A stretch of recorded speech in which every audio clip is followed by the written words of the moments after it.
Graça e paz, amados. Bom dia.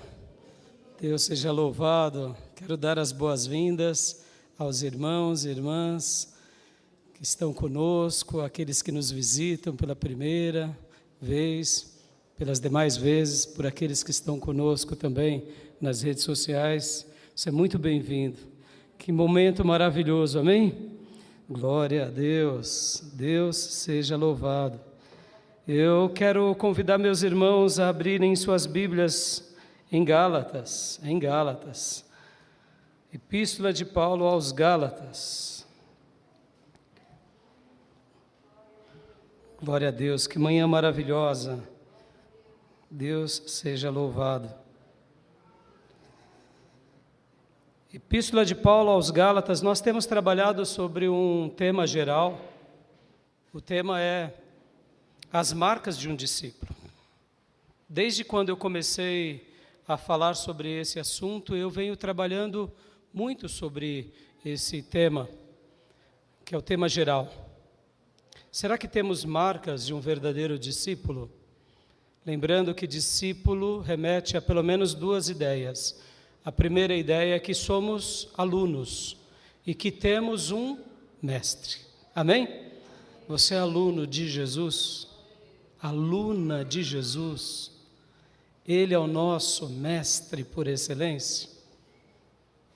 Então a gente vem trabalhando em cima do livro de Gálatas, da carta de Paulo aos Gálatas, chamado Epístola, e tem sido assim para mim particularmente um momento muito bom, porque aquela igreja começou muito bem, em algum momento eles se perderam. Então vai Paulo até eles e escreve essa carta, e essa carta é um divisor de águas, porque de fato aquela igreja representa a nossa vida. Não é assim, meus irmãos?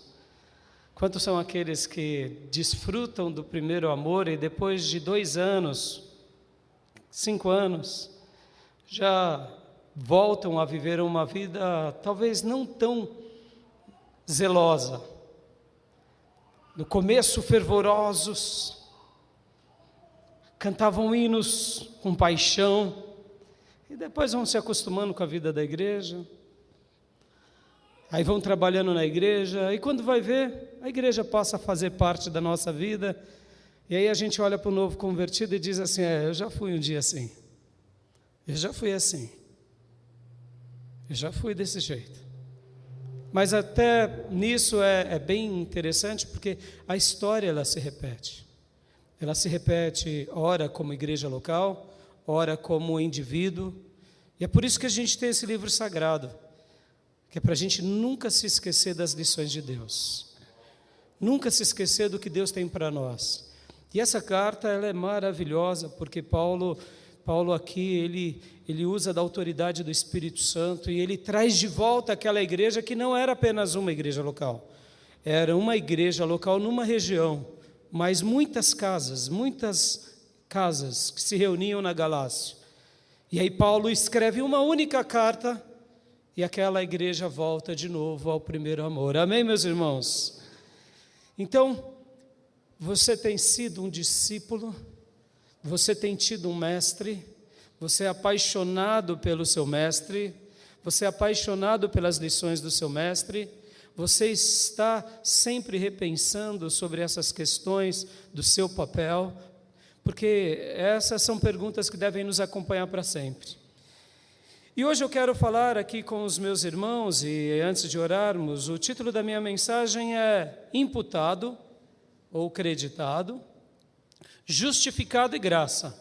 Na realidade, eu quis de propósito deixar esse título, porque hoje a gente vai estar trabalhando em cima dessas 3 palavras, que são ao mesmo tempo palavras não tão complexas, mas quando nós entendemos cada uma dessas palavras, meus irmãos, muda tudo, muda tudo. Hoje nós temos o advento da tecnologia, e sabe quando você clica no seu computador ou seu smartphone e abre uma nova janela? A língua em si é isso, o poder da palavra é isso. Quando você conhece uma palavra nova, É como se você estivesse abrindo uma janela nova. Podem ver que o ensino é bem parecido conosco. Quando a gente passa a aprender alguma coisa, e de fato aprender mesmo, não decorar, aprender, a gente abre janelas, não é assim? Na vida não é assim? Você aprende algo bom para a tua saúde, você não volta mais atrás. Você aprende algo bom espiritualmente, você não volta mais atrás. Você pode até não cumprir aquilo, mas voltar atrás não dá para voltar, não é assim? Porque você aprendeu. Depois que você aprende, tudo muda. E no vocabulário divino, guarde isso, no vocabulário divino existem palavras que são chaves.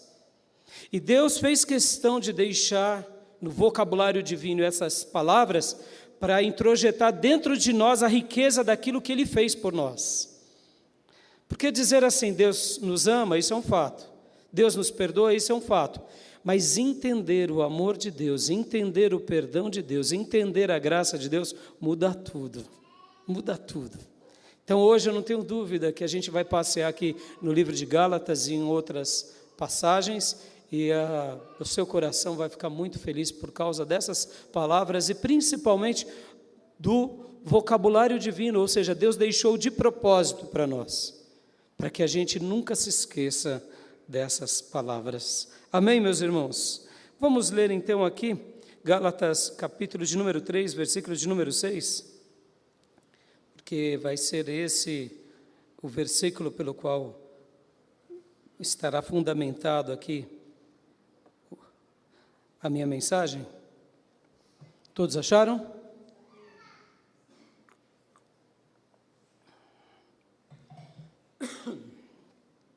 Diz assim a palavra de Deus. Estarei lendo na NVI, depois na interlinear. Considerem o exemplo de Abraão. 2 pontos. Ele creu em Deus, e isso lhe foi creditado como justiça. Lerei agora na interlinear. É o caso de Abraão, que creu em Deus, e isso lhe foi imputado para justiça. Vamos orar. Pai, muito obrigado pela Tua palavra.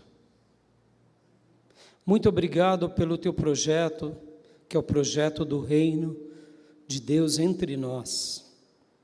E o projeto chamado igreja, que nos envolve, nos abraça. Agora, nesse momento que a Tua igreja se reúne, que o Teu povo se reúne diante do braseiro da Tua palavra, eu te peço, fala conosco, Senhor. Fala aos nossos corações, Senhor. Ministra a Tua palavra ao mais profundo dos nossos corações e que o Teu Santo Espírito seja derramado sobre todos nós, de forma abundante, de forma copiosa e de forma sobrenatural. Fala aos nossos corações, Senhor, e nos abençoa nesse momento em que estamos diante da Tua palavra. Queremos ouvir a Tua voz e entender o que o Senhor tem para cada um de nós. Que cada alma, Pai, que o Senhor trouxe a esse lugar, que possa ser tocado por Ti. E que os Teus vocabulários sagrados, que as Tuas palavras sagradas, que essa palavra bendita possa entrar no mais profundo do coração de cada um e que todos nós possamos frutificar para a honra, para a glória e para o louvor do Teu santo e bendito nome. Muito obrigado. Muito obrigado, ó Deus, por essa igreja da Galácia que começou no Espírito e depois foram aperfeiçoando na obra da carne, mas o Teu servo Paulo foi conduzido pelo Teu Santo Espírito a trazê-los de volta, e assim que pedimos por cada um de nós, individualmente, por cada família e por essa família local. Senhor, se em alguma área, em algum lugar, a gente se perdeu de alguma forma, traga-nos de volta ao Teu caminho bendito, porque queremos, sobretudo, alegrar o Teu nome, glorificar o Teu nome e engrandecer o teu santo e bendito nome. É assim que eu oro e peço, derrama do teu Santo Espírito sobre todos nós e fala conosco, em nome de Jesus, em nome de Jesus. Amém. Amém, meus irmãos. Glória a Deus. Palavras são importantes, porque palavras são conceitos, são valores. E Deus sempre nos deixou palavras muito objetivas, para que a gente possa compreendê-lo melhor. O nosso mundo e toda a criação de Deus é regido por palavras. O mundo espiritual, ele é regido por palavras. Sabe aquelas questões que muitas vezes ouvimos? Isso é bobeira, não tem nada a ver. Eu posso agir assim, eu posso falar isso. Não, meus irmãos. O mundo espiritual é regido por palavras. Podem ver que nós somos escritos no livro da vida de Deus no momento que cumprimos a palavra de Deus. Porque se com o nosso coração crêssemos e com a nossa boca confessássemos que Jesus Cristo é o Senhor, percebam, palavras, cremos e declaramos. O nosso nome é escrito no livro da vida. Aleluias. Palavras. Pastor, eu estou ficando com medo, porque eu costumo falar demais. Então tenha medo. Porque no mundo espiritual é regido por palavras. E Jesus, certa ocasião, também disse que por todas as palavras frívolas, ou seja, palavras inúteis, vamos melhorar. Palavras que não edificam, que dissemos, seremos julgados. Muito sério. Assim como o mundo espiritual por parte de Deus é regido por palavras, o mundo espiritual por parte do maligno também é regido por palavras. Por que pessoas ficam possessas? Porque verbalizam coisas que agradam a Satanás, ou fazem alianças diretas ou indiretas com as trevas. Palavras, meus irmãos, palavras. O grande dia da sua vida, com certeza, foi o dia que você aceitou a Jesus. Você verbalizou. Um outro grande dia da sua vida, para aqueles que já passaram por essa experiência, é um dia que diante de Deus você diz sim à sua costela amada. Não foi isso, meu irmão? Não foi isso? Grande dia da sua vida. Você foi ali e disse sim, aceito. E aí está casado. Até que a morte nos separe. Não foi isso? Podem ver que assim também foi no seu emprego. Você não trabalha porque alguém te jogou lá. Você disse, eu quero essa vaga, eu vou lutar por esse emprego. Palavras, palavras, palavras. As palavras são determinantes. E Deus deixou esse livro bendito, repleto de palavras, de promessas, para que eu e você tomemos posse. Amém, meus irmãos? E somente conseguimos ter uma fé saudável nos caminhos de Deus quando compreendemos várias palavras que Deus deixou para nós, palavras que são muito importantes, e aqui a gente vai ver hoje um pouco sobre isso. E podem ver que nesse livro de Gálatas, Paulo usa uma pessoa, que é Abraão, como o grande modelo para eles. Eles são gentios, é uma igreja, mas Paulo, guiado pelo Espírito Santo, vai dizer para eles, vamos olhar para Abraão, e vamos ver as palavras que Abraão teve, vamos ver as virtudes que Abraão teve. E ali então começa, eu diria, essa defesa desse livro na vida dessa igreja. E para que a gente possa ainda compreender um pouco sobre isso que eu estou falando aqui, irmãos, deixa eu explicar aqui uma coisa bem interessante, né? Porque hoje, como eu disse, vamos trabalhar em cima de 3 palavras: imputado, que significa também creditado, justificado e graça. Sobre acreditar, o crédito, que é imputar, a gente conhece um pouco, não é? Por causa do banco, tem um saldo lá, tem um crédito, não é assim? A vida nossa contemporânea é uma vida que, essa palavra é um pouco familiar. A outra palavra que é um pouco familiar é justificado, é o ato de justiça, de se tornar justo, mas vocês vão entender melhor no desenvolvimento da mensagem por que Deus usa essa palavra como a justiça de Deus. Ela é um pouco diferente da justiça dos homens. E ainda mais no português a gente fala assim, não, eu sou justo. O fulano é justo, ele é inocente. A gente confunde um pouco a palavra justificado por causa da questão do nosso idioma. E a palavra graça? A palavra graça as pessoas dizem com muita frequência, mas assim, não entende muito bem o que é graça. Sejamos honestos. Quando a gente chega aí e pergunta para alguém, o que é graça? Aí a resposta direta e imediata é aquela frase, graça é o quê? Favor? Tá bom, tá, me explica. Aí você explica e tá bom, mas como isso tem a ver conosco e com Deus? Aí a gente tenta, né, fazer que nem aquele aluno, né, chuta para cá, chuta para lá. Não é assim, meus irmãos, sejamos honestos. Dá para a gente dizer assim com propriedade o que é graça?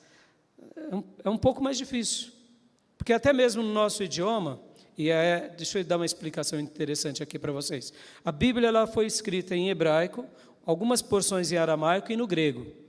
E ela é chamada línguas mortas. Então, quando você traduz para uma outra língua, existe essa questão da correspondência. Então, tem vezes que algumas palavras naquela língua, naquela cultura, não representam tanto.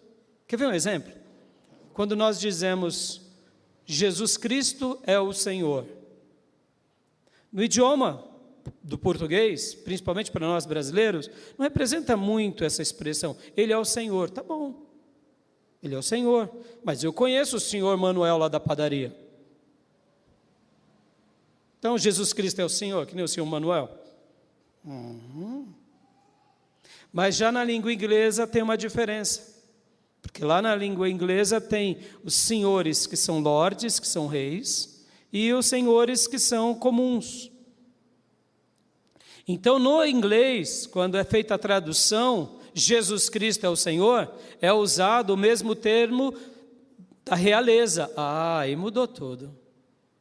Então, Jesus Cristo é o Senhor. Que Senhor? Da realeza. Por quê? Porque Ele é rei. Quando falamos Jesus Cristo é rei, aí muda tudo para nós, no português. Mas no Senhor, estão entendendo? Então, muitas vezes, alguma palavra no nosso idioma, ele não tem aquele peso, aquela importância.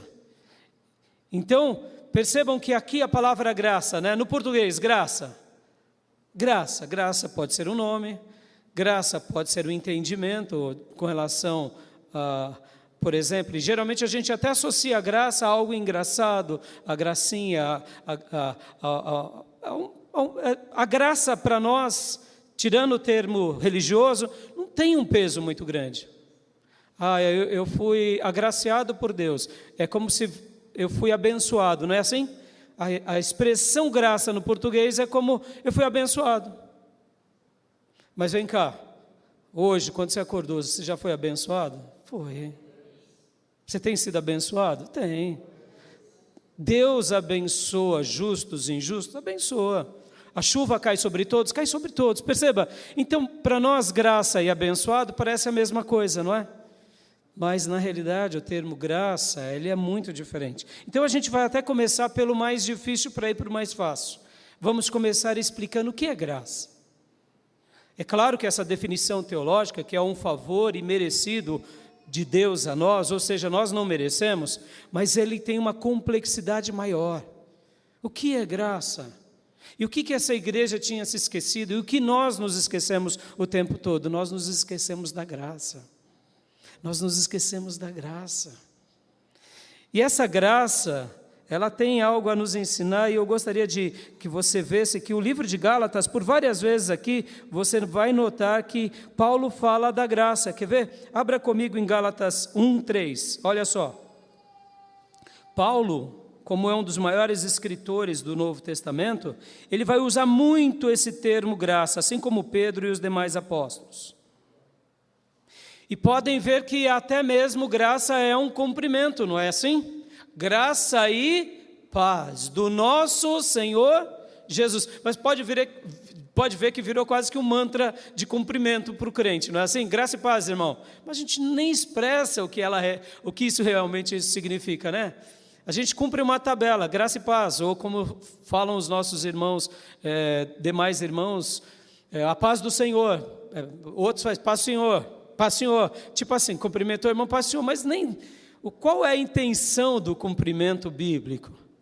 É você, no momento em que cumprimenta alguém, você realmente passa para o outro o que aquilo representa para você. Que a paz do nosso Senhor, que é Rei, esteja sobre você. Aleluia. Já muda tudo, né, meus irmãos?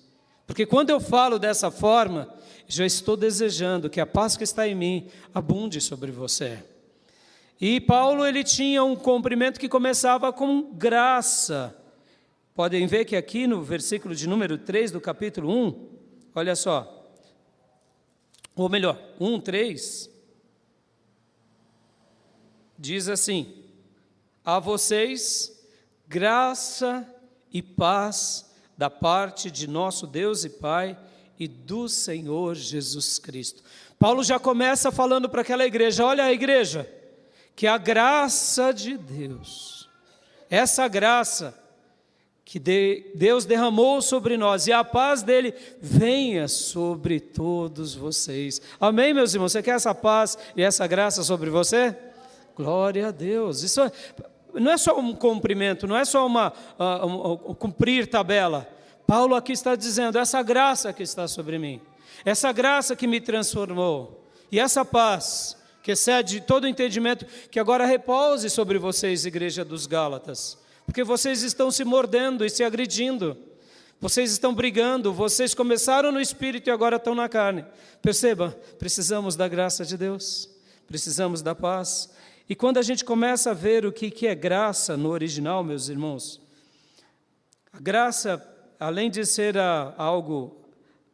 um favor da parte de Deus, ela é aquilo que representa a obra de Deus entre nós. Ela é muito mais do que um conceito, ela é muito mais do que uma ideia. É quando Deus, por meio da sua bondade e misericórdia, nos atinge e nos invade e nos transforma por meio do seu amor, por meio do seu perdão, por meio das suas obras. E agora ele pega um pecador como eu e você, e por meio da sua graça, agora ele olha para nós com esperança e diz: venham celebrar comigo, porque eu tenho uma vida extraordinária para todos vocês. E a gente vai estar trabalhando então aqui do mais difícil ao mais fácil, da graça, depois da justificação e depois do imputado. Mas antes de irmos aos meus 3 pontos, porque eu vou trabalhar hoje em 3 pontos, eu quero fazer uma grande pergunta, que é a tese dessa mensagem. Porque como que a gente vai entender sobre graça, como que a gente vai entender sobre justiça ou justificação e sobre ser imputado, se muitas vezes a gente tem um pouco de dificuldade de compreender. Por exemplo, como eu dizia há pouco, sobre a questão de crédito, a gente conhece um pouco. Sobre ser creditado, a gente conhece um pouco. Sobre a questão de justiça, a gente conhece um pouco. Por quê? Porque faz parte da nossa vida. Ora nós ouvimos, fulano de tal foi declarado inocente. Ou seja, ele é inocente, já não é mais culpado. Então agora ele é um justo. Faz parte da nossa cultura. Mas e a graça? Fica difícil para a gente entender, porque não faz parte da nossa cultura. Não faz parte da nossa cultura sermos, vamos dizer assim, visitados por graça humana. Não faz parte da nossa cultura. Podemos ser agraciados por alguém, podemos ser abençoados por alguém, mas a plenitude da graça não faz parte do nosso dia a dia, humanamente falando. Por isso que entender a graça se torna um pouco mais difícil. Estão entendendo? Entender sobre o que é graça fica mais difícil. Você lê lá na Bíblia: não deixe a graça, permaneça na graça, que a graça e a paz estejam sobre vocês, fica um termo meio vago. porque não faz parte da nossa vida. Quer ver um outro termo que não faz parte da nossa vida? Questões sobre a eternidade. Meus irmãos, a gente mal compreende o dia a dia, não é assim? Basta o mal de cada dia. A gente não lembra nem o que comeu ontem. Não sabe o que vai acontecer amanhã. Falar da eternidade é muito grande para nós. Pode ver que o conceito da eternidade é muito difícil de entender. A gente, quando pensa um pouco, até mesmo agora, sobre essas questões científicas do universo quântico, né? De que se uma nave espacial saísse do planeta Terra andando um tanto tempo de anos-luz, quando voltasse o tempo é diferente aqui do tempo do espaço. Pode ver, a gente fica xaropinho quando a gente ouve essas informações, não é? Buraco de minhoca, a gente não compreende nem o planeta direito. Quem dera o sistema solar e quem dera o universo, não é assim? Quando a gente entra nessa questão quântica, fora do tempo, Deus é eterno, Ele está na eternidade, mas aí Ele cria um mundo e um universo que tem tempo, cronômetro, um sistema solar que, né, tem ali as suas rotações, e de repente vai voltar tudo para a eternidade, e a gente fala, chega porque esse negócio é complicado demais. Quando a gente pensa que os anjos ficarão glorificando a Deus por toda a eternidade, a gente lá no céu, até nisso a gente tem dificuldade, porque fala, meu Deus, ficar lá com os anjinhos cantando, tocando harpa, o que eu vou fazer, meu Deus? É muito monótono, não é assim? A gente tem até umas ideias erradas sobre os céus. Por quê? Porque está além da gente, eternidade. Assim é a graça, assim é a graça. Então, para a gente entender a graça, eu tenho que explicar algumas coisas aqui para vocês, e eu queria fazer essas perguntas. Primeira pergunta. Por que Deus nos ama tanto? Por que Deus nos ama tanto? Primeira pergunta. Segunda pergunta. Merecemos mesmo seu perdão? Merecemos mesmo o seu perdão, a sua misericórdia? E a terceira pergunta. Por que o Senhor nos convida para viver uma vida extraordinária nessa terra? São perguntas simples, mas elas vão te fazer compreender de fato esses três conceitos. A minha primeira pergunta, por que Deus nos ama tanto? Deixa eu melhorá-la, e agora eu quero entrar no meu primeiro ponto. Por que Deus não desiste do ser humano? Você já parou para pensar sobre isso? Por que Deus não desiste do ser humano em todas as gerações? Por que Deus quis salvar o ser humano desde quando ele saiu do Éden? Porque essa é a história da Bíblia. Deus vai atrás do ser humano o tempo todo, em todas as gerações. Deus separa um homem chamado Abraão, faz dele uma nação, e por meio dessa nação revela o grande Salvador para todos os povos. Deus inaugura um projeto chamado igreja, estamos nesse projeto chamado igreja, o Espírito Santo está sobre nós, e mesmo assim Deus não desiste de nós. Por que Deus nos ama tanto, meus irmãos? Mesmo sendo pecadores, mesmo sendo errantes, os homens mais cruéis da história da humanidade, por que Ele nos ama tanto e por que Ele insiste conosco? Já pararam para pensar?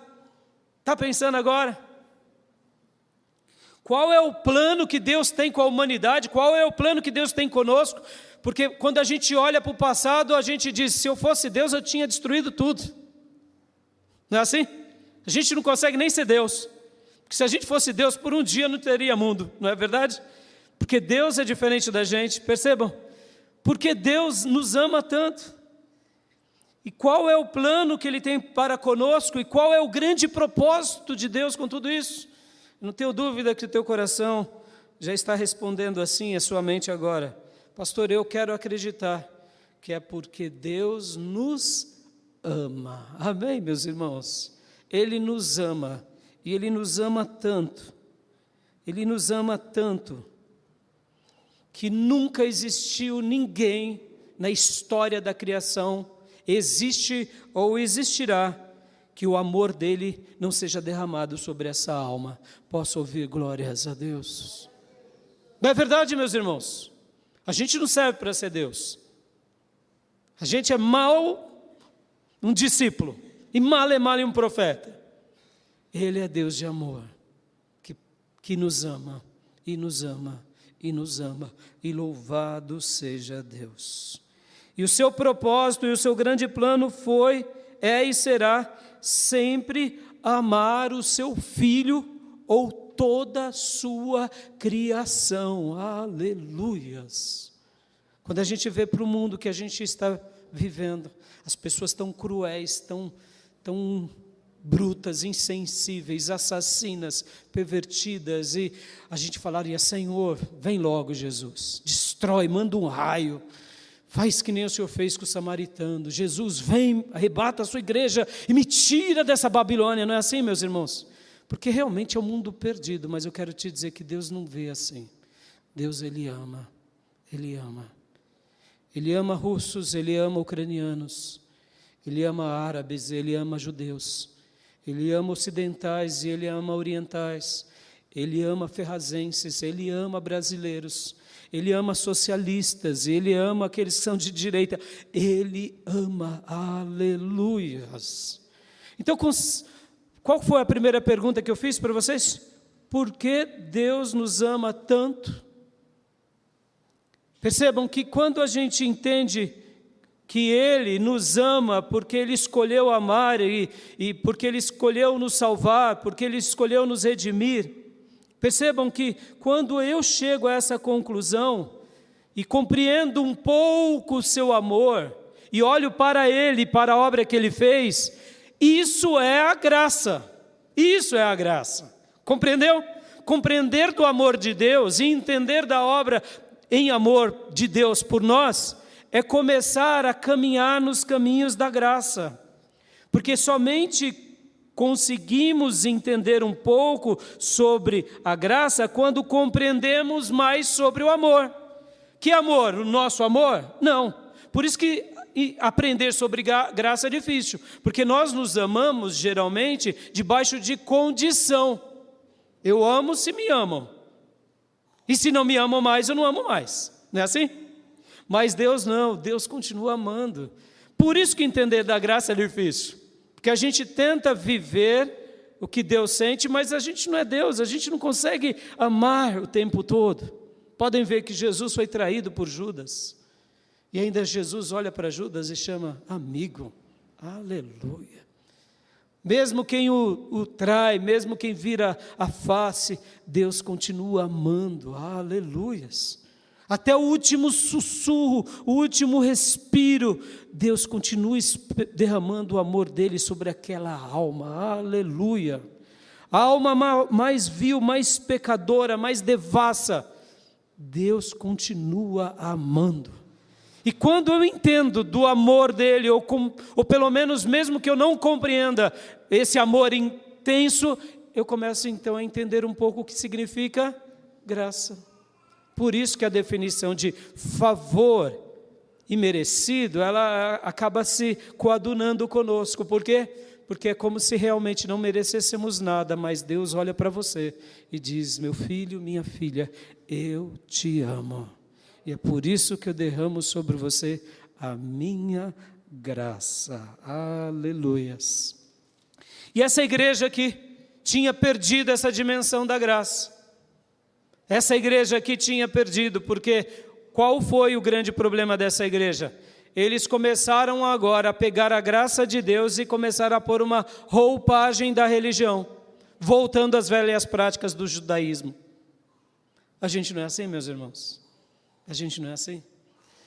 A gente começa muitas vezes bem, fervoroso, não perde um culto e depois, tá bom assim, tá bom assim, tá bom desse jeito. E Deus sabe e conhece o meu coração. Aí a gente, quando não, para se auto-justificar ou se auto-redimir, a gente começa a pôr roupagens da religião batista, assembleana, presbiteriana, metodista, não é assim? E aí a gente começa a ter práticas, e com as práticas a gente está satisfeito. Mas o Espírito Santo está falando: olha, você não está compreendendo o meu amor. Não, eu não quero um religioso a mais. Eu não quero. Isso me faz lembrar Billy Graham, quando ele era um jovem garoto, na igreja que ele ia.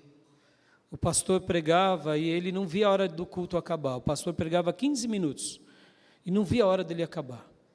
Um dado momento na vida dele, ele chegou para o amigo dele que sempre ia para a igreja com ele, ele era um adolescente, e disse assim: fulano, por que o pastor está pregando com tanto fervor? E por que a mensagem acaba tão rápido? Aí o amigo dele disse: não, Bill, o pastor continua o mesmo. Foi você que se converteu. Foi você que se converteu, você compreendeu o amor.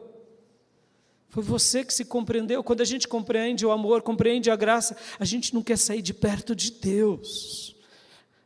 As roupas da religião, dos hábitos, das práticas, das crendices, não diz nada, não. O que importa é Deus na nossa vida, é o amor dele no nosso coração, é compreender que quando amanhecemos, Ele está dizendo para nós: eu te amo, meu filho. Durante o seu dia de trabalho e mesmo nas lutas, quando nós olhamos para o céu e dizemos assim: Senhor, nos ajuda, me socorre, me ampara, Ele está dizendo: olha, eu continuo te amando, meu filho, eu continuo te amando, minha filha. E muitas vezes atribulados no leito, quando colocamos a cabeça no travesseiro e muitas vezes derramamos até lágrimas ali por preocupações, pelos embates da vida, é como se Deus estivesse dizendo: olha, eu continuo te amando e vou te amar por todos os dias da minha vida, porque eu escolhi te amar, meu filho, minha filha.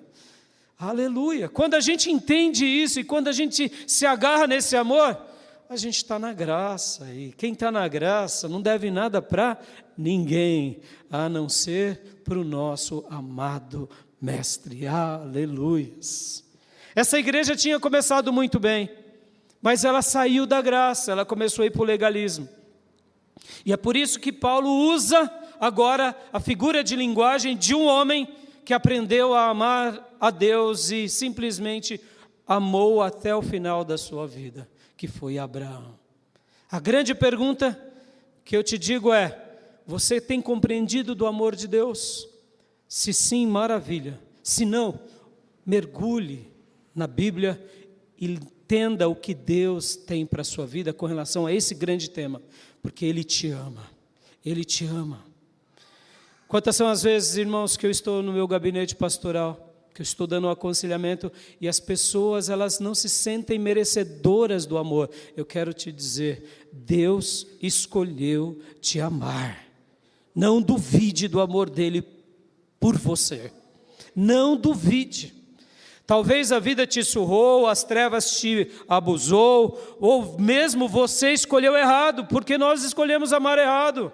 A gente escolhe amar o prazer, escolhe amar o vício, escolhe amar as coisas, e agora a gente se sente sujo e mal querido, pensando que Deus vai olhar para nós como um trapo. Não, Ele escolheu te amar, e Ele morreu de braços abertos, porque Ele te ama e Ele nos ama.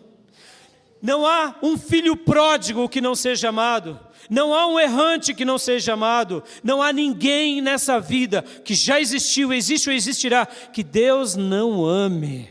Essa igreja foi se perdendo desse princípio tão maravilhoso, e agora eles estavam simplesmente firmados nas práticas religiosas e esqueceram o grande mandamento, que é o amor. E eu te digo, você é amado por Deus, creia nisso e se sinta amado. Agora também uma outra grande pergunta a pergunta é essa: você tem retribuído esse amor ao seu Deus? Porque saber que Ele te ama é uma coisa, e agora eu tenho dado a Ele o amor que Ele merece. Eu tenho me sacrificado em amor por aquele que me amou tanto. Então, pense sobre isso, porque a gente está vendo aqui a vida de um homem que é Abraão, estamos vendo a vida de Paulo e de uma igreja, que num dado momento, tanto Abraão quanto Paulo, eles tiveram as suas experiências, mas essa igreja começou amando muito e depois foi diminuindo no amor, foi começando a amar outras coisas, e aí vem Deus e usa Paulo para trazê-los de volta a esse amor. E a grande pergunta é: você tem amado a Deus da forma que Ele merece? Responda no seu coração. A segunda pergunta que eu fiz para vocês, qual foi a primeira? Por que Deus nos ama tanto? Segunda pergunta: merecemos mesmo o seu perdão? Responda no seu coração. Merecemos, meus irmãos. Merecemos o perdão de Deus, de verdade. Meus irmãos, somos de uma natureza tão falha, tão errada, tão pequeninos. Pensamos besteiras. Tem hora que a nossa mente divaga, sejamos honestos. E aí você fala, por que eu estou pensando nisso?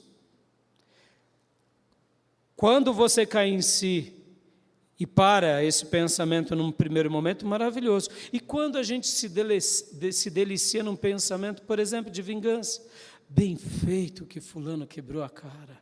E a gente está se alegrando. Lá, não demonstra isso, porque não é politicamente correto. Sejamos honestos. Vamos lá, vamos aplicar agora nesses dias de política. Quando o pessoal que é de direita vê alguém que é de esquerda, né, quebrar a cara. Ah, bem feito, seu comunista miserável, filho do diabo. E a gente parece que não, mas vai nutrindo. Por quê? Porque a gente está nos nossos guetos, né? Porque os valores geralmente de direita são mais valores conservadores, e a gente, esses demoniados, nazarenos, esses miseráveis, esses filhos do diabo, Satanás, cramunhão, Deus podia acabar. Olha, quando a gente vai ver, se entregamos para um ódio, aí eu digo, merecemos o perdão de Deus, meus irmãos. Vamos lá, e os crentes de esquerda? Pasme, tem 30% que são crentes de esquerda, eu sei que é esquisito, mas tem. Quando olha o pessoal de direita, ou como ele chama, os bolsominions, os bolsolover, né? E aí eles se dão mal, e aí eles, esses, como que eles chamam mesmo? Esses fascistas, esses fascistas, tem que prender mesmo, tem que apanhar mesmo, e não foi pouco a cadeirada, não foi? Olha aí, que loucura, estão legitimando a agressão. Meus irmãos, sejam inteligentes, jamais alguém de direita pode fazer isso em alguém de esquerda. Aliás, deixa eu abrir um parênteses aqui, precisamos amar todos, comunistas, socialistas, árabes, judeus, ou não? Isso é igreja, irmãos. Perceba, até a margem está tendo dificuldade.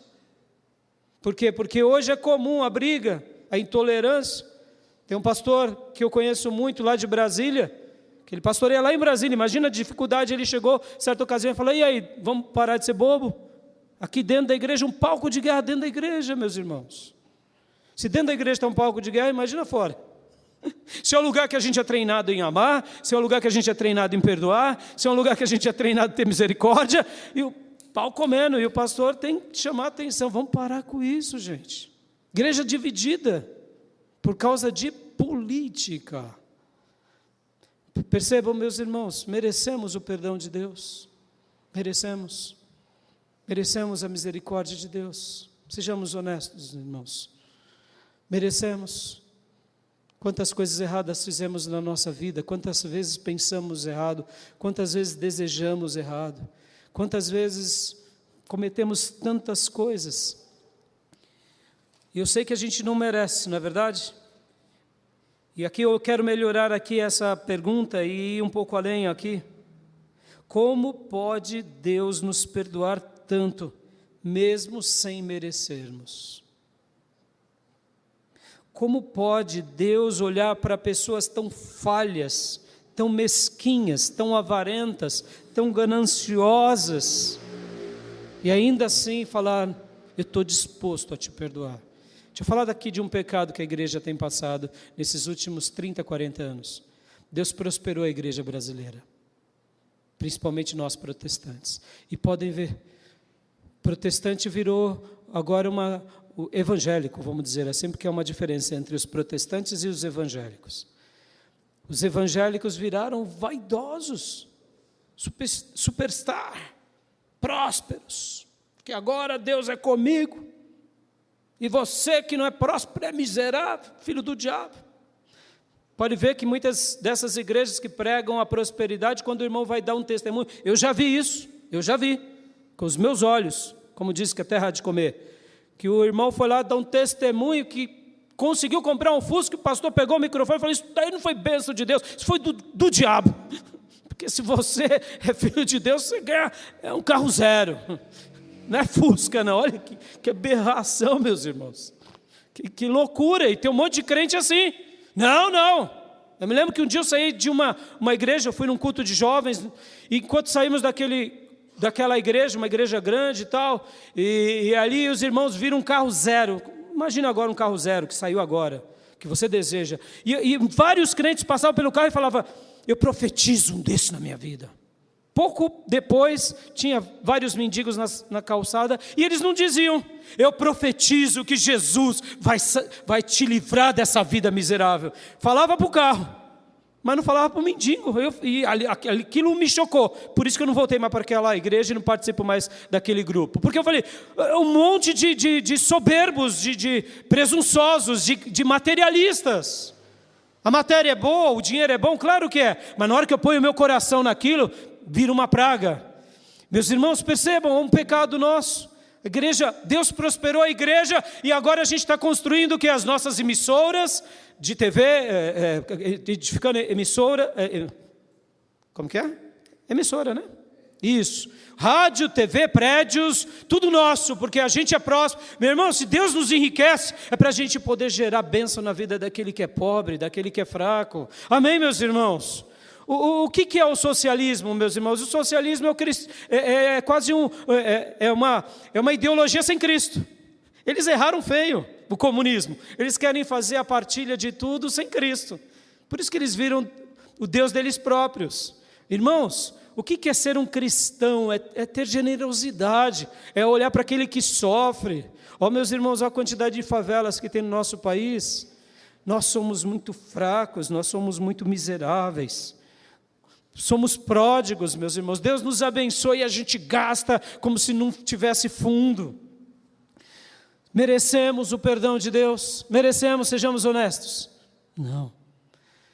E quando a gente responde, então, e por que, já que nós não merecemos, e por que Ele nos perdoa? Porque Ele é misericordioso, compassivo. Então, quando eu começo agora a entender a misericórdia de Deus, eu começo a entender um pouco do que é a justiça de Deus. Como assim, pastor? Vou te explicar. Porque já que merecíamos o castigo, e já que somos pecadores, já que não há jeito para nós, Ele olhou para mim e para você e disse, olha, eu vou solucionar esse problema. Eu vou enviar meu filho para morrer no seu lugar. E o justo pagará o preço do injusto. O santo pagará o preço pelos pecadores. E no momento em que você crê naquele sangue que foi vertido na cruz, a justiça do justo e santo será derramada sobre você. E o seu pecado, porque você não merece isso, mas eu te amo tanto que agora eu te faço merecedor do meu amor, do meu perdão, e por isso, como um Deus justo que sou, e precisaria te jogar no inferno, mas agora eu enviei o meu filho para morrer no seu lugar, e a minha ira que viria sobre todos vocês, caiu sobre ele na cruz. Logo, você e todos aqueles que crerem no Filho de Deus, terão o perdão, terão a misericórdia. Aleluias. E aí onde entra a justiça? E a justificação? É o ato de Deus nos tornar justos, não é o nosso ato. Percebam que a gente aqui se perde um pouco, porque a gente pratica algumas coisas para se sentir melhor, não é assim? Eu vou para a igreja, eu tenho que ler a Bíblia, eu tenho que orar, porque o pastor pediu isso, se não fizer...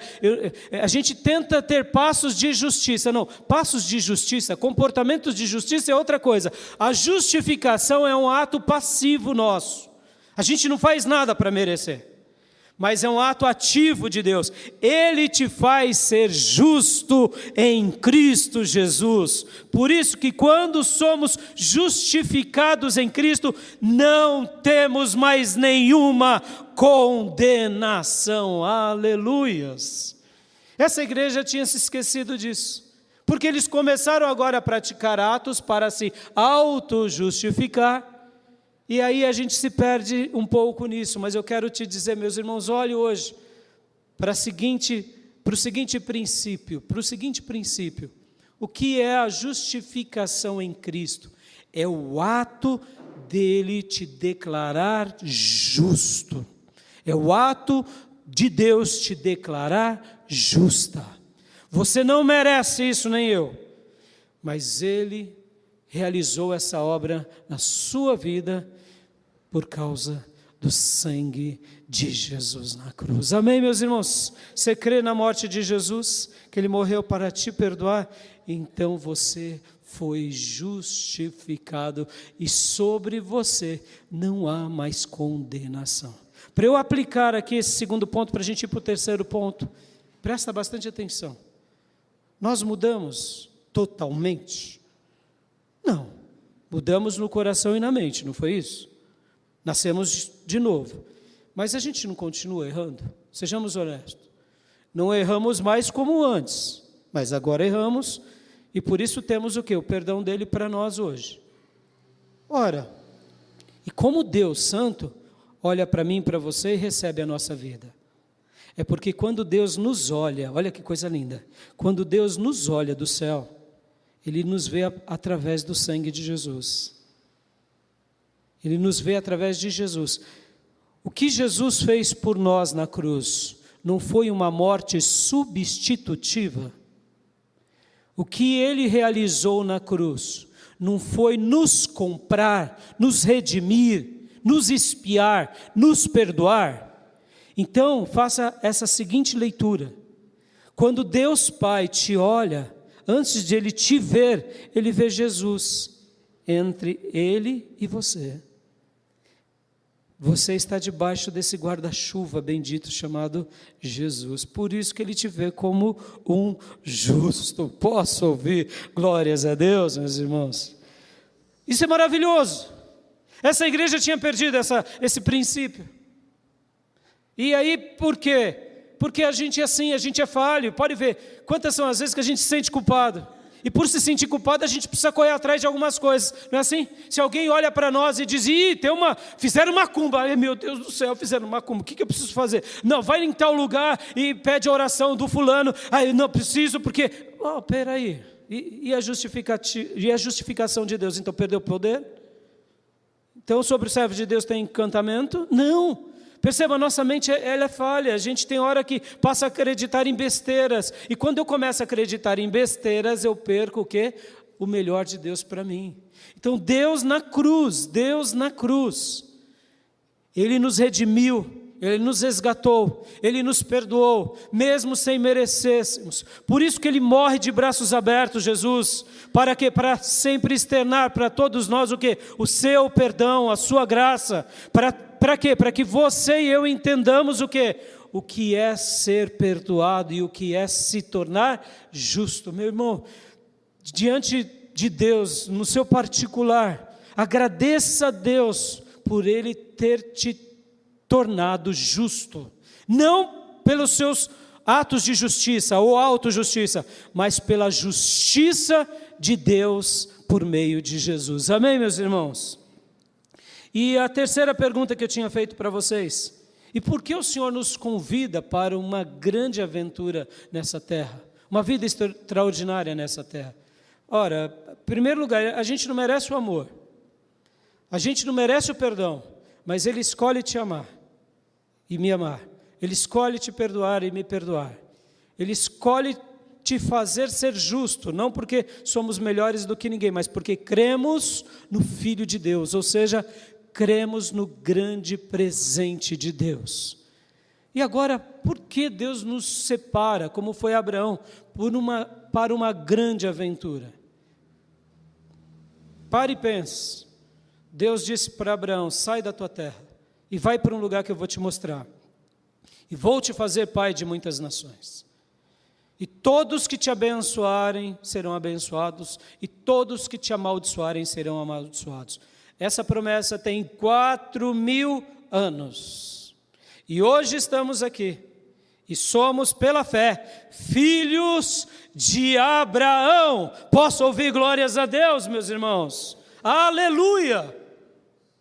Ou seja, foi, é e será uma aventura extraordinária. Perceba como Abraão, ele marcou a história da humanidade, marcou os seus dias, com a sua família, com os seus empregados, marcou a história dos patriarcas, marcou a história de Canaã, ali o seu lugar que ele recebe de Deus, e depois marca a história de outras nações, Egito, depois Babilônia, depois Assíria. Ou seja, o mundo foi abençoado por causa de Abraão, por causa dessa fé. Ou seja, porque Deus olha para nós que somos pecadores, que somos falhos, que somos miseráveis, e ainda diz: venha, meu filho, eu te amo tanto, venha, minha filha, eu quero que você desfrute do meu amor, desfrute do meu perdão, desfrute da minha justiça, e ainda eu te convido para uma grande aventura por toda a sua vida. Aleluias!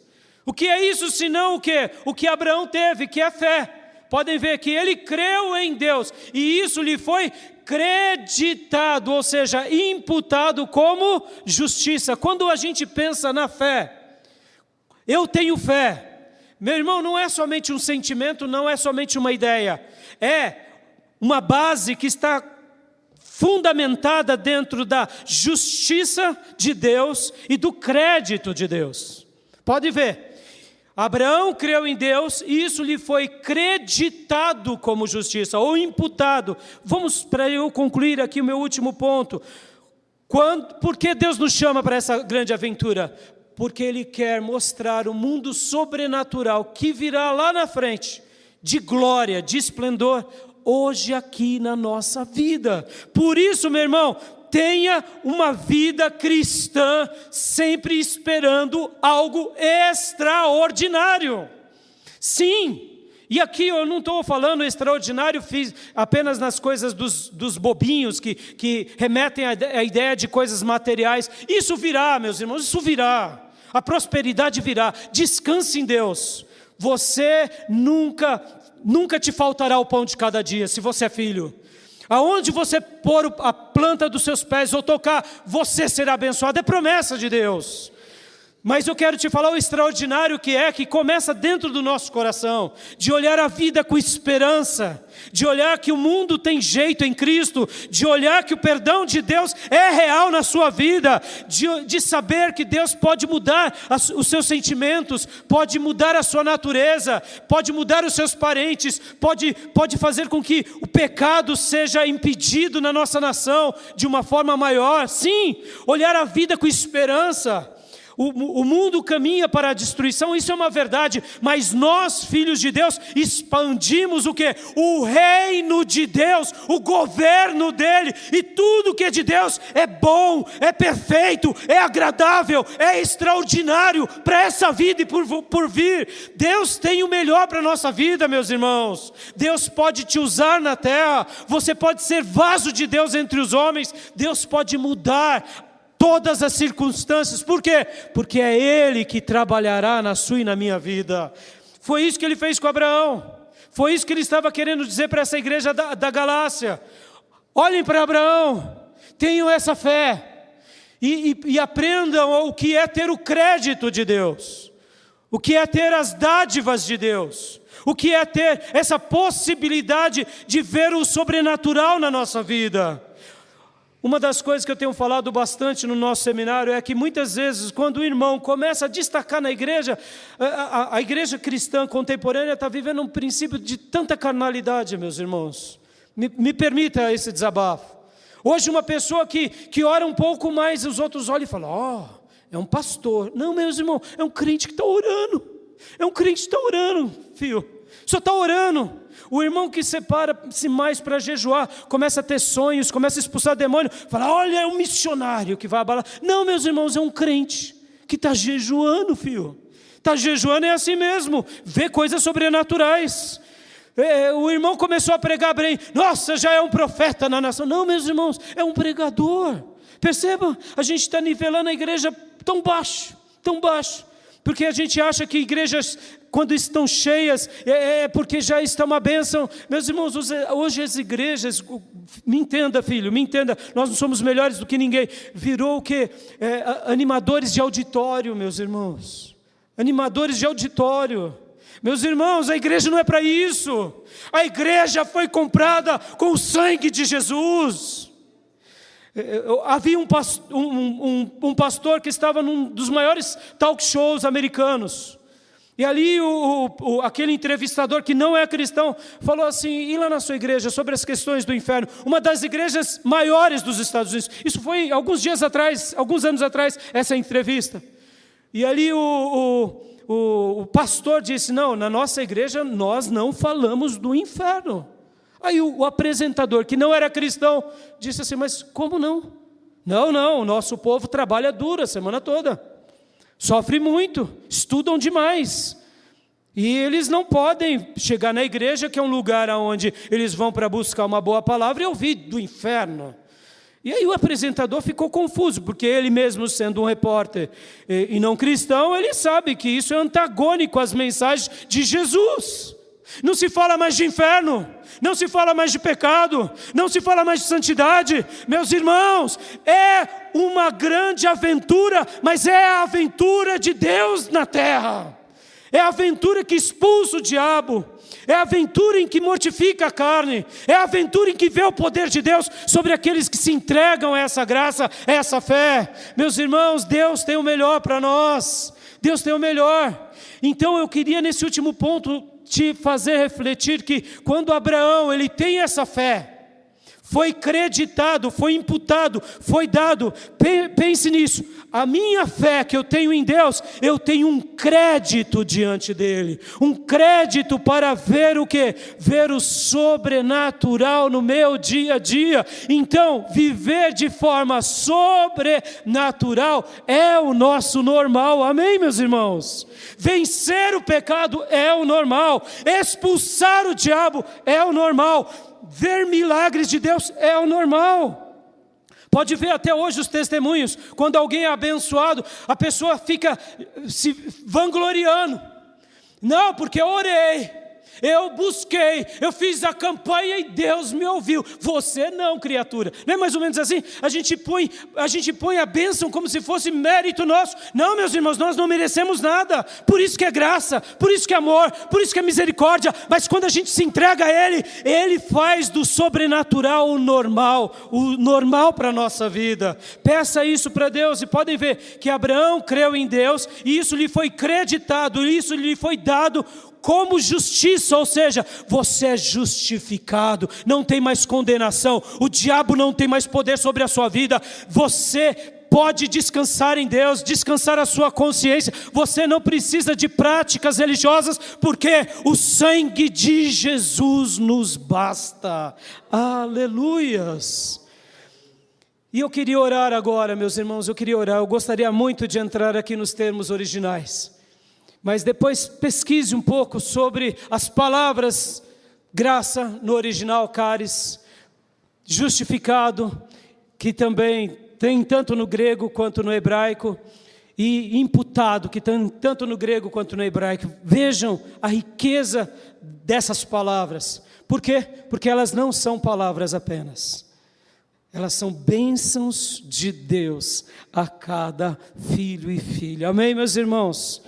Eu quero que a graça de Deus, que você compreende por meio do amor, seja derramado sobre todos vocês. Eu quero que a justiça de Deus, que não é a nossa autojustiça, mas pelo contrário, é a justiça do justo, morrendo pelos injustos, seja derramada sobre a vida de todos vocês. E eu quero que esse crédito divino, que não tem a ver apenas com coisas materiais, fúteis e tolas, mas esse crédito que tem a ver com uma vida extraordinária no mundo espiritual seja compartilhado com todos vocês. Por quê? Porque é assim que Deus deseja para que a gente viva. Essa igreja tinha começado bem, tinha se enveredado para o erro. Quantas são as vezes na nossa vida que a gente começa bem e se envereda para o erro? Mas hoje Deus está nos trazendo de volta para o caminho. Amém, meus irmãos? Que Deus possa nos trazer a olhar para essa graça, a olhar para esse crédito, para olhar para essa justiça, porque tudo isso não depende de nós. Tudo isso foi feito por Deus, porque Ele te ama, Ele te perdoa e Ele te abençoa. E assim vai ser para sempre. Não duvide do amor de Deus. Talvez na sua mente tenha tido uma voz dizendo: você não é merecedor. Então agora, onde quer que você esteja, diga: arreta-te, Satanás, porque eu não estou olhando para mim mesmo, eu estou olhando para o amado da minha alma, que morreu na cruz, e aquele sangue é poderoso para me perdoar, para me salvar, para me redimir, e para me dar uma vida extraordinária. Amém? Vamos orar. Pai, muito obrigado por essa manhã, Senhor. Muito obrigado por essas palavras, Senhor. Muito obrigado, Deus. Muito obrigado. Muito obrigado por esse livro de Gálatas, Pai, aonde o Senhor usou Paulo, citando a vida de Abraão, de Israel, ó Deus, para trazer de volta aqueles filhos. Obrigado, Deus, porque como é bom poder lembrar dessas palavras, lembrar dessas promessas e se aprofundar nelas, porque quando fazemos isso, nosso coração fica repleto de graça, repleto de felicidade, repleto de regozijo. Papai, em nome de Jesus, abençoa a tua igreja, Senhor. Nos ajuda a ser simplesmente uma igreja bíblica, uma igreja cristocêntrica, escriturística. Não nos deixa ser vaidoso por isso, pelo contrário, nos ajuda e nos revista de humildade, de graça e de profundidade, porque queremos seguir os passos de Abraão, os passos de Paulo, porque Paulo dizia: sejam meus imitadores como eu sou de Cristo. Ajuda-nos, Senhor, a viver assim, ajuda-nos, ó Deus, a sermos livres de nós mesmos, livres, ó Deus, da graça barata, dessa graça que vive desconsiderando a verdadeira graça, e livra-nos também da autojustiça, papai. Sim, papai, porque muitas vezes nos perdemos achando que os nossos atos de justiças causam em nós redenção, e não são, meu pai. Mas nos pegue pelas mãos, como foi com Abraão há 4.000 anos atrás, e reescreva uma linda história, Pai, por meio da nossa vida. Mostra o teu sobrenatural na nossa vida. Salva almas, liberta almas, restaura corações, derrama a tua mente, a mente de Cristo sobre cada um, e que assim possamos viver para a glória, para a honra e para o louvor do teu nome, para que a gente continue expandindo o teu reino na terra, o teu governo nessa terra. Sabemos que estamos vivendo, ó Deus, nessa Babilônia, mas não somos dela, e nós somos sim sal e luz nessa terra. Nós somos a tua igreja, e onde ela chega, as portas do inferno são fechadas e retrocedem, porque o teu povo avança para a glória do teu nome. Derrama sobre nós a tua graça, faça-nos entender os teus créditos. Sim, Pai, créditos espirituais, sim, dádivas espirituais, sim, dons espirituais. Faça-nos compreender o que é a tua justiça e não a nossa justiça. Cura nossa mente fadada ao erro, ao engano.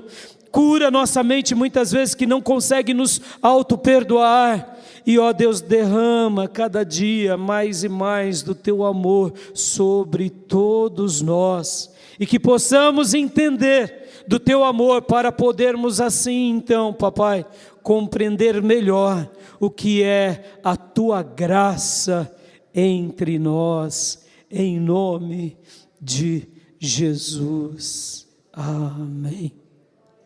Enquanto eu orava, meus irmãos, eu senti no meu coração de fazer mais uma oração aqui com vocês. Muitas vezes a pessoa até acredita que Deus pode perdoá-la, mas no fundo da alma, existem pessoas que não se perdoam. ela até acredita que o perdão de Deus pode vir sobre a Maria, o José, sobre fulano, Beltrano, mas essa pessoa não se sente merecedora. Deixa eu te ensinar uma coisa que eu aprendi. Se Deus disse que se nós confessássemos os nossos pecados, Ele nos perdoaria de todo pecado e nos purificaria de toda iniquidade, de duas uma: ou Ele era um lunático em ter dito isso, escrito isso, Deus e os apóstolos guiados pelo Espírito Santo, ou Ele é um lunático, ou Ele é um grande mentiroso, porque Ele está prometendo algo que você não vai poder viver. Será que Deus é lunático? Jamais. Jesus é lunático? Jamais. O Espírito Santo, usando a boca dos apóstolos, era um lunático? Jamais. Jamais. Então, se ele não é um lunático, ele é um mentiroso. E eu te pergunto, Deus é mentiroso? Jamais. Deus é o Deus de toda a verdade. Então, por que a gente, no fundo, não recebe o perdão? É porque a gente está olhando para a gente. Você está olhando para você. Não olhe para você. Olhe para Ele pendurado na cruz. Olhe para Ele pendurado na cruz. Não olhe para o teu passado. O teu passado, como o meu, é repleto de erros, é repleto de falhas. Mas o que o profeta Isaías disse ao escrever ao seu povo: que eu pego os seus pecados e jogo para trás de mim, diz o Senhor. Quando a gente se arrepende, Ele pega o nosso passado e lança para trás dele.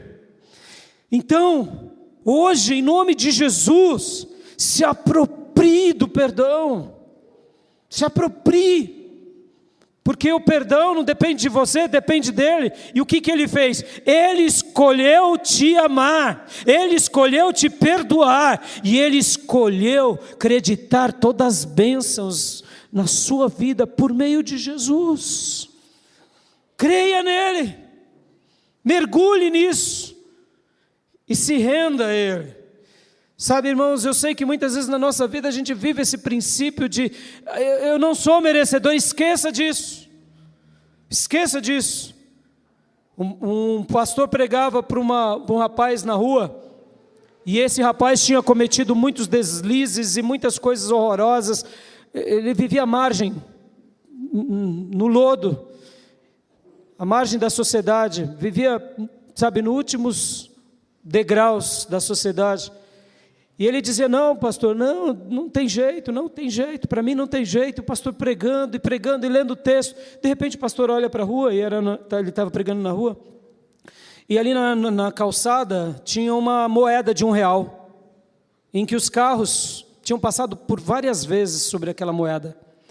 E aí o pastor viu aquela moeda enquanto pregava, porque quando a gente está pregando, a gente fica em espírito, falando: Deus, me ajuda, Deus. E o Espírito Santo tocou naquele pastor e falou: pega a moeda e pergunta para ele quanto vale aquela moeda. Ele pegou aquela moeda e falou assim: vem cá, fulano, tá bom, você está dizendo que não tem jeito para a sua vida? Deixa eu te fazer uma pergunta. Ele tinha moeda de R$1 no bolso, e ele pegou aquela moeda toda riscada. Essa é uma história, mas ilustra bem isso, viu, irmãos? Quanto que vale essa moeda aqui? Aí deu para ele, ele pegou, viu, toda riscada, cheia de marcas, sujeira, pinche por causa do asfalto. Falou: vale R$1. Ele falou: não vale R$1. Aí o rapaz que estava sendo evangelizado disse: não, vale R$1. O pastor falou: não vale R$1. Não vale, não. Ela está toda riscada, está suja, está quase alterada. O rapaz: não, claro que vale, ô pastor, está xaropinho, né? É R$1, pastor, está riscada, mas e daí? Aí o pastor pegou outra moeda e falou: e essa daqui, quanto que vale? Vale R$1 também. O pastor falou: não, essa daqui vale menos, a que está riscada. Aí depois que insistiu, aí o pastor olhou para ele e falou assim: assim é a sua vida, filho. O mundo pode ter te riscado, os vícios podem ter te arrastado, você se sujou, mas diante de Jesus na cruz, é assim a sua vida também. Aleluia. Então hoje, meus irmãos, não importa a vida que você já viveu, passado, creia que Jesus te dá o devido valor de filho, de filha, e que Ele te perdoa, e que Ele te cura, e que Ele te ajuda, porque é a graça dEle, é a bondade dEle, é a misericórdia dEle, é a justiça dEle, é o crédito dEle, sobre cada um que crê no Filho de Deus. Amém, meus irmãos? Que Deus guarde essa palavra no seu coração e continue te abençoando mais e mais, em nome de Jesus. Amém? Eu quero dar a bênção apostólica. Estamos chegando nas últimas mensagens dos livros de Gálatas. Eu deduzo que eu terei mais uma ou duas e a gente vai encerrar essa série. Amém? Quero abençoar a tua vida agora, dando a bênção apostólica em nome de Jesus. Que a graça do Senhor Jesus, que o amor de Deus Pai e as santas e eternas consolações do Espírito Santo de Deus estejam com todos nós, com todos vocês, agora e para sempre. Amém. Pode dar um abraço bem apertado no irmão e na irmã. Um excelente domingo. Louvemos ao Senhor. Aleluias. Deus abençoe.